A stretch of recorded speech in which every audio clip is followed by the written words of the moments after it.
អ្នកញៀនគ្រឿងញៀនតែងតែនិយាយថាគាត់អាចផ្ដាច់គ្រឿងញៀនបានដោយខ្លួនឯងតើផ្ដាច់បានឬទេបើសិនជាអ្នកជំងឺមានការតាំងចិត្តខ្ពស់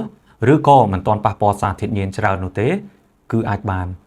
ការមើលស្រាវទៅលើគ្រឿងញៀនថាប្រើហើយមិនអីទេនោះនៅតែមានក្នុងផ្នត់គំនិតរបស់អ្នកប្រើច្រើនណាស់គ្រឿងញៀនមិនមែនជាអាហារនំចំណីដែលជួយសុខភាពនោះទេផ្ទុយទៅវិញមនុស្សគ្រប់រូបក៏ដឹងហើយថាគ្រឿងញៀនពិតជាអាចប៉ះពាល់ដល់អាយុជីវិតបានទៀតផង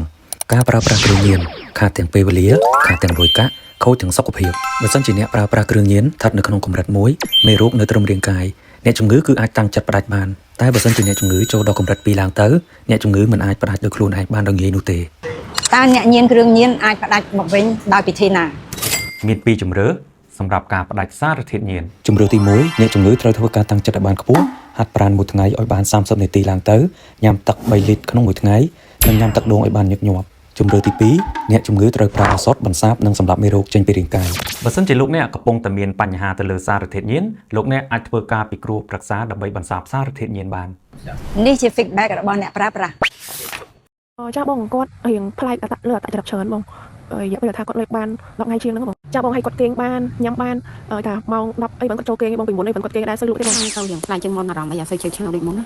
ហើយវាអាភ្នែកគាត់ពីមុនខ្មៅអាខាងក្រោមគេហៅបកភ្នែកក្រោម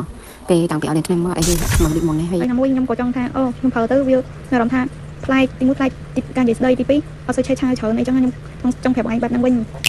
លោកអ្នកអាចធ្វើការតំណែងមកពិគ្រោះបានដោយមិនគិតថ្លៃតាមរយៈលេខទូរស័ព្ទទាំង3ខ្សែដែលមានស្រាប់លើអេក្រង់នេះឬក៏អាចតំណែងបានតាមរយៈ Telegram 016 30 30និង63ពីខ្ញុំបាទសូមសារមង្គមសូមអរគុណសូមជម្រាបលា